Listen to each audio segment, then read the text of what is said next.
Hey guys, it's the LEGO Detective, and today I'm back at you with another LEGO Ninjago set. This is one that I don't think that I've mentioned in another video, and if I did, I didn't really stress on it, and I probably only mentioned it in one video, if I did mention it.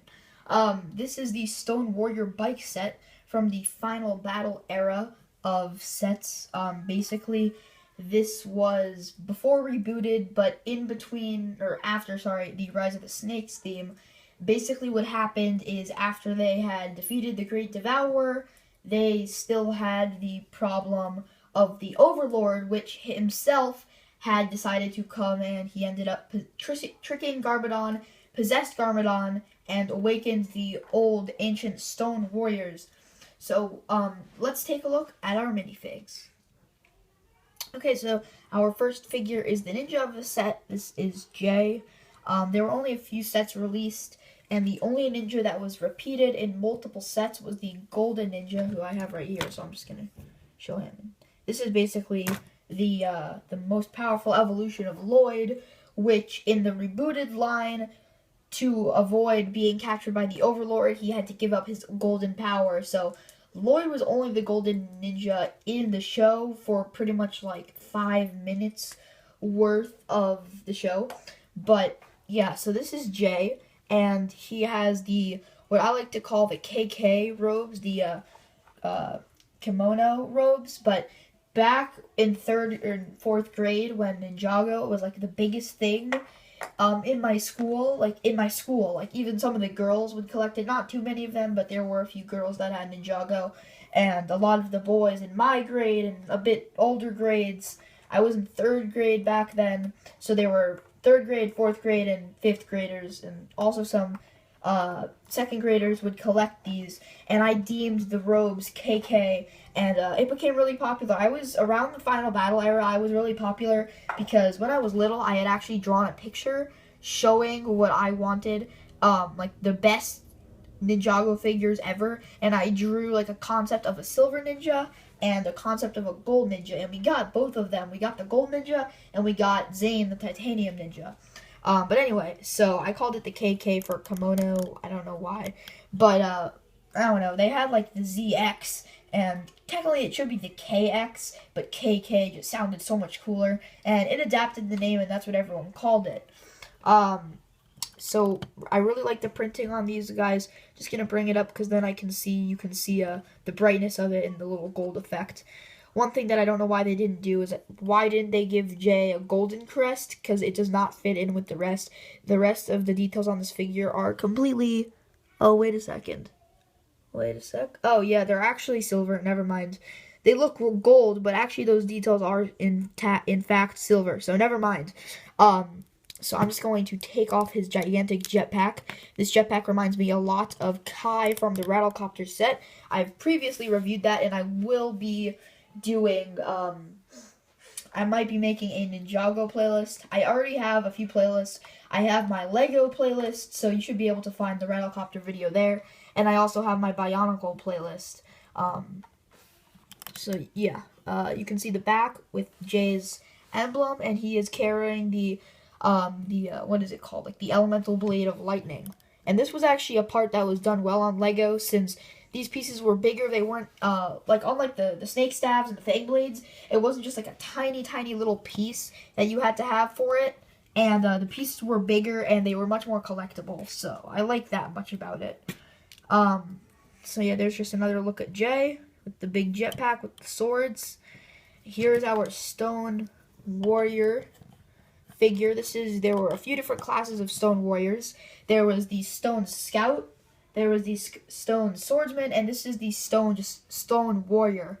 The warriors and swordsmen both have this new armor piece, which is a really cool armor piece, and the warriors tended to come with big hulking swords. So this guy has like this gigantic chopping sword.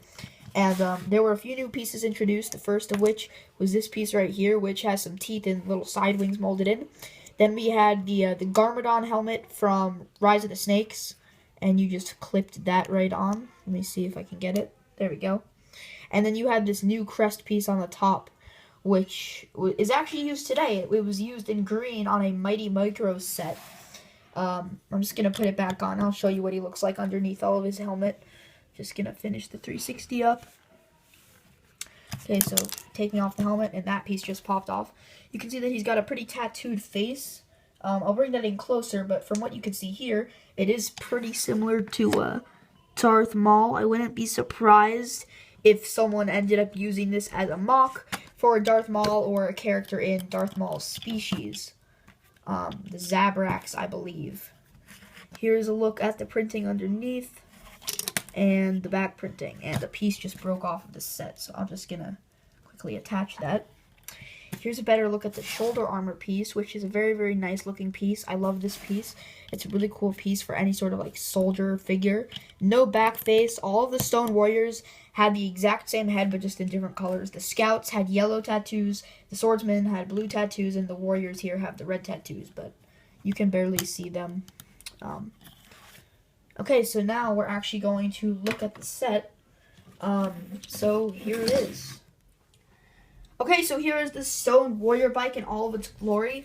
Would have liked to see more Stone Warrior based vehicles. I really love the sort of red big like spikes, sort of like a samurai. As you can see, it sort of mimics the spikes on the helmet.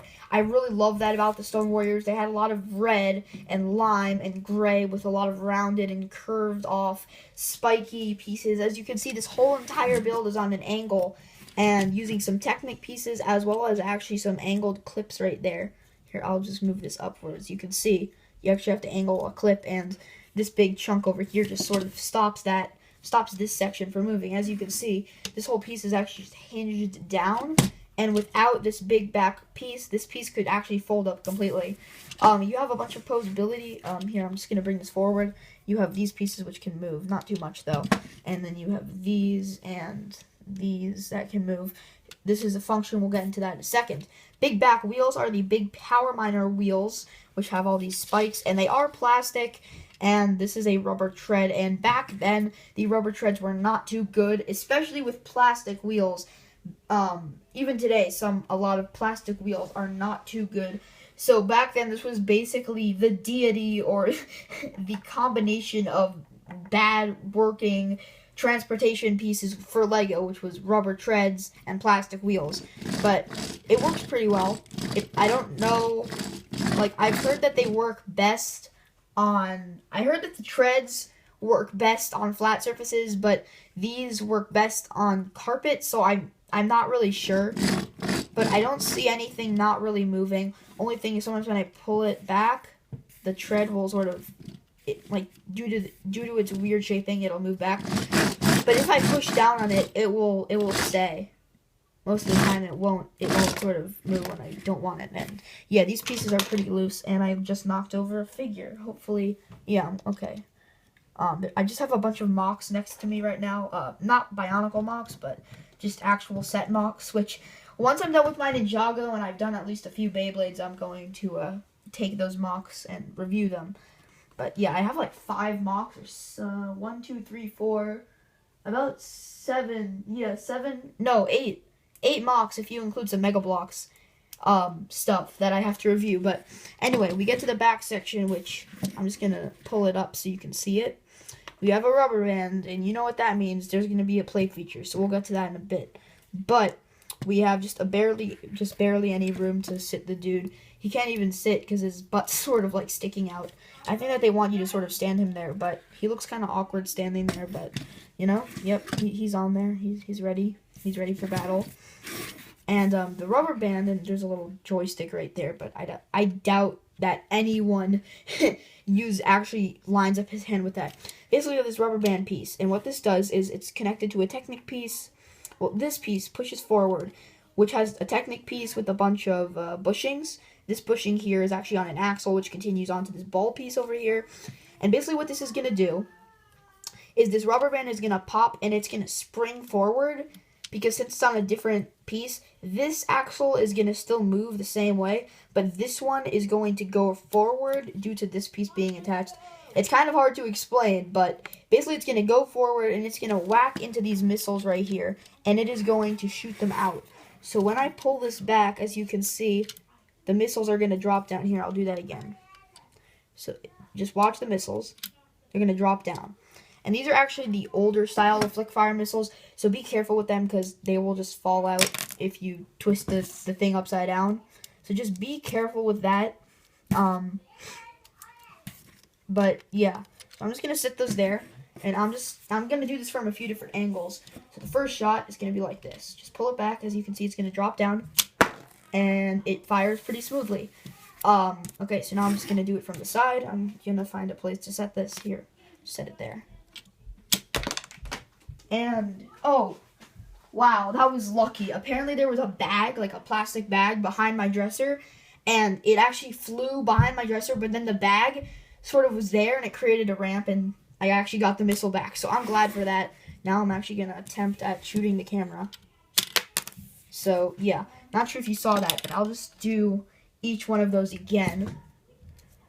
So I'll go in opposite order. So here's another one facing the camera. So there's that. And this time I'm going to face the other direction when I do this, because I don't want it to fly behind my dresser. And I did it a bit lightly that time, but that was purposely. And then this time just facing the wall. So yeah, it's a pretty nice gimmick. My only complaint is the brown. Don't like the brown. Don't know why they couldn't have used gray. But nowadays a lot of older axle pieces are in different colors. Sadly, even the 3-long axle, not back then, but just the standard 3-long axle now, I see it being used in red and yellow a lot. Tan is still a thing, and they actually have brought back the black 2-long axles, thank the Lord. But yeah, but that's a different story for a different day. And basically, you could pretend that Jay is flying around, and you would have to hit him. Sadly, Jay is not too stable. He's gonna fall down. So you can't even really pose him and try to knock him down because he's always going to fall down. And there's not like a handle that you can go like this. You can't really put your, like a lot of sets you'll have like a handle. I could easily probably build one, but they don't include a handle. Like I guess you could try to do something like this with, I don't know, maybe this. But yeah, there's no real handle that then you could try to shoot him out with that. But, I already mentioned I'm trying to ditch the whole rating set. But I feel like the minifigs are pretty good. The playability is pretty good. It looks pretty good. There are a few gaps, though. Like, down here, it's very awkward. On the back, it's extremely empty. Don't know why they couldn't have added even just a few studs down there. Not sure why. Like, a few bricks just to cover that up. Or possibly to build, like, a second command center. That would be cool. But it is a very, very cool item. Back then, I believe that it was like $25. I'm not going to say it was $30. It could have easily been $30, but because back in this era, there were a few overpriced sets. But I think that this is a pretty good set. It is a massable set, so if you can find it pretty cheap, I'd say even without the minifigs, I'd say that this set is worth like maximum $10. If you can get a few of these for possibly like $5 without the minifigs, I'd say go for it. Because you get a pretty good value. You get a lot of play. Only thing is, there's nothing to really shoot at. It's just, you're just going to be shooting. You can't really shoot at anything. Like I already mentioned, the J just tips back. There's, like, I don't know. I can't, there we go. That's like the best he's going to do. And still, he just falls back easily. But overall, I think that this is a pretty great set. I highly recommend picking it up, especially if you can get it used in nowadays a lot of the older sets, especially of non-licensed themes. They go down in price. A lot of licensed themes, the sets just go up in price. But non-licensed themes, you're going to see Ninjago sets from like 3 years ago, even last year. Like, what is it? Misfortune's Keep is like $40 or $50 now. It used to be like $70. But yeah, so that's my review on the Stone Warrior bike. Please comment, like, and subscribe, and I'll see you next time.